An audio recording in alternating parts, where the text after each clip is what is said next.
Je vais donner la parole à un camarade dont jamais je n'aurais pensé, il y a encore quelques semaines, pouvoir lui donner la parole au 50e congrès. Basile Mahone Gaye, du syndicat Dignité de Côte d'Ivoire.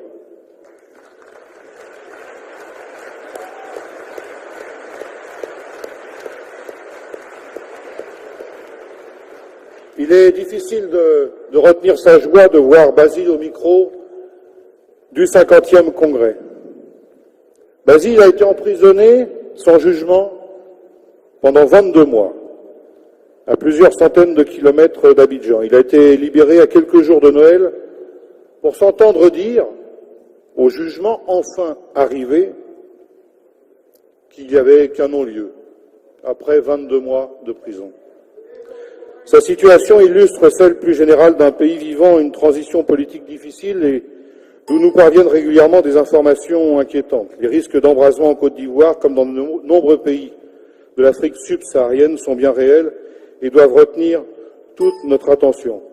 Basile, nous sommes très heureux que tu puisses prendre la parole au 50e congrès.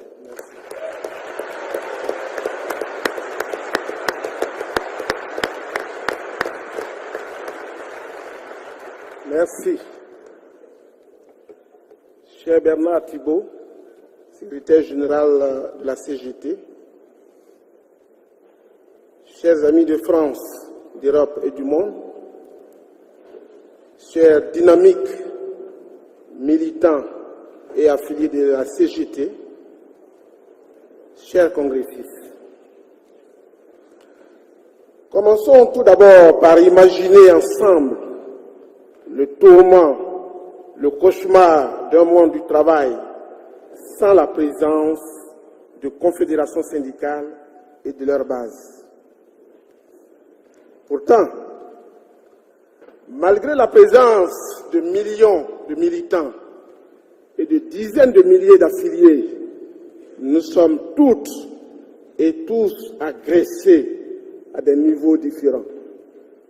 Chômage, licenciement sauvage, exploitation honteuse et sans état d'âme, atteinte au droit du travail lorsque ce n'est pas emprisonnement et tentative réussie ou pas d'assassinat. De ce point de vue, comme certains dans cette salle, je sais de quoi je parle. Je suis le secrétaire général de la Confédération syndicale Dignité, la deuxième confédération après l'UJTCI, avec 115 cotisants. Je viens de passer 22 mois de prison, 115 000 cotisants plus. 115 000 cotisants.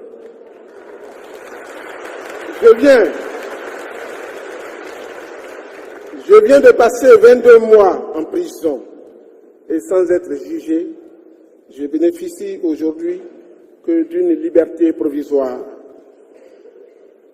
Je sais de quoi je parle parce que jeudi dernier, il y a seulement 5 jours, j'ai encore subi une violente tentative d'enlèvement à Abidjan.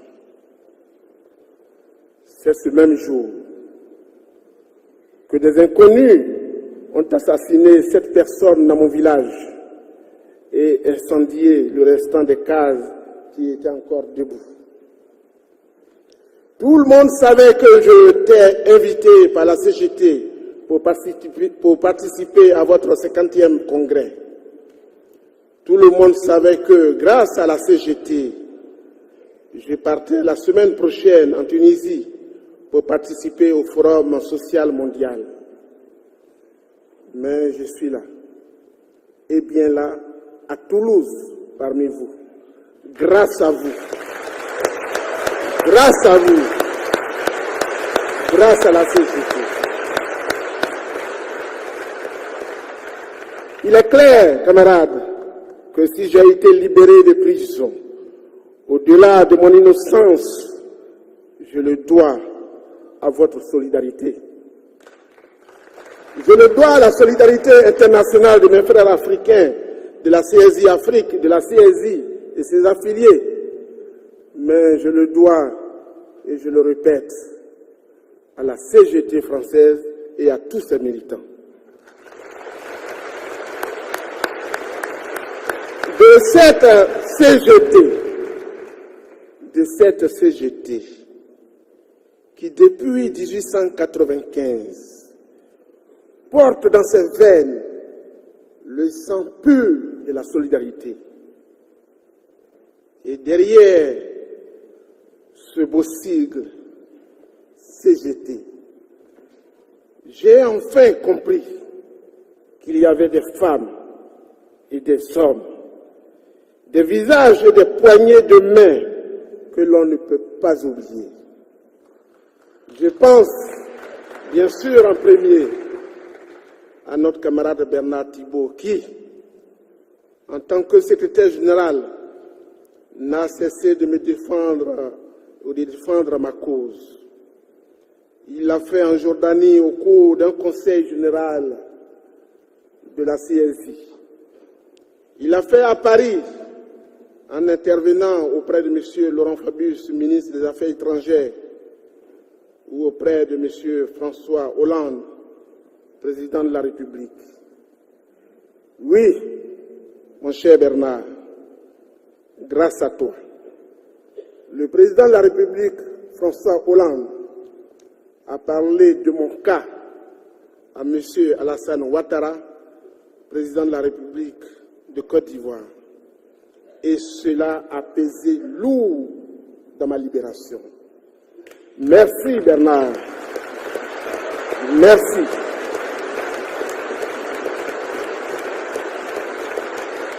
Merci Bernard. Merci pour moi, mais aussi pour tous les autres syndicalistes persécutés dans le monde. Merci également pour l'intérêt que tu portes aux travailleurs du tiers-monde.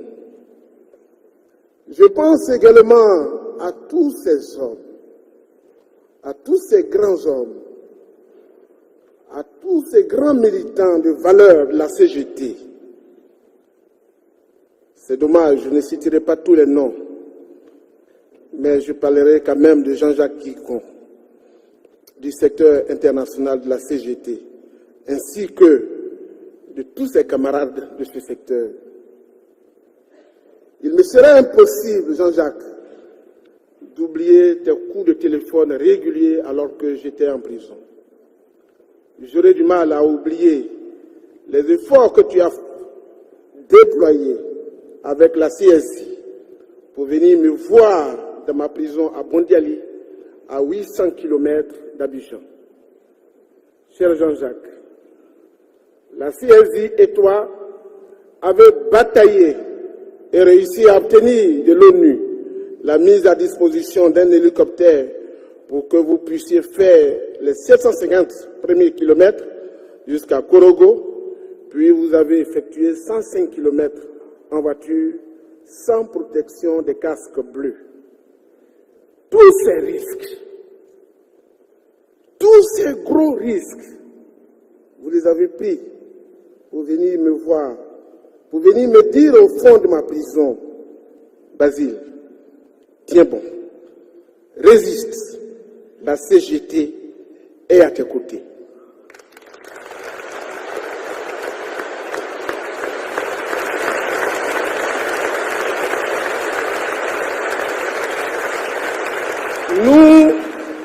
Nous ne nous sommes vus que 45 minutes dans ma prison, mais c'est grâce à des minutes comme celle-ci que j'ai retrouvé la force, l'énergie et la joie d'appartenir à une vraie famille, à une grande famille, celle du syndicalisme.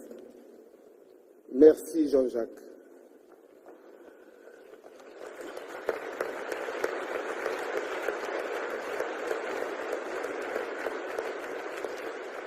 C'est grâce à la CGT, grâce à la CSI, je suis encore plus fier, aujourd'hui qu'hier, d'être comme vous toutes et tous un syndicaliste.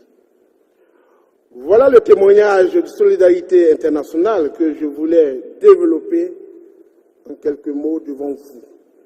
devant le 50e congrès de la CGT.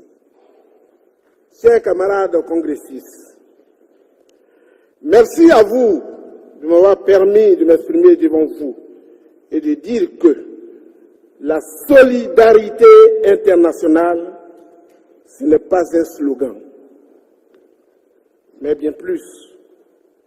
C'est une briseuse des chaînes de l'esclavage, c'est une briseuse des chaînes du travail forcé, c'est une briseuse d'humiliation des travailleurs à son poste de travail, c'est une briseuse des chaînes de misère de milliers de travailleurs dans le tiers-monde. Si nous voulons accéder au travail décent, cultivons la solidarité comme la CGT sait si bien le faire. Oui, la solidarité doit être une arme redoutable au service de toutes les travailleuses et travailleurs pour qu'ils gardent ou retrouvent ici et partout dans le monde leur dignité. Vive la CGT, vive le 50e congrès, vive la solidarité internationale.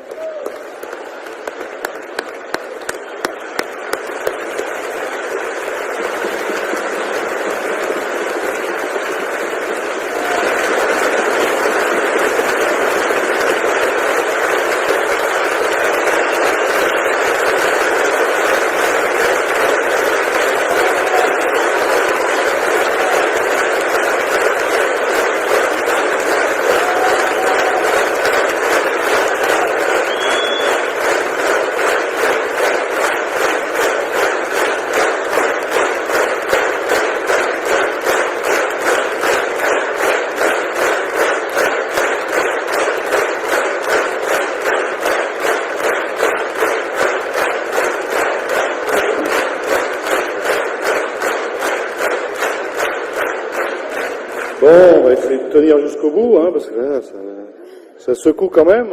Hein.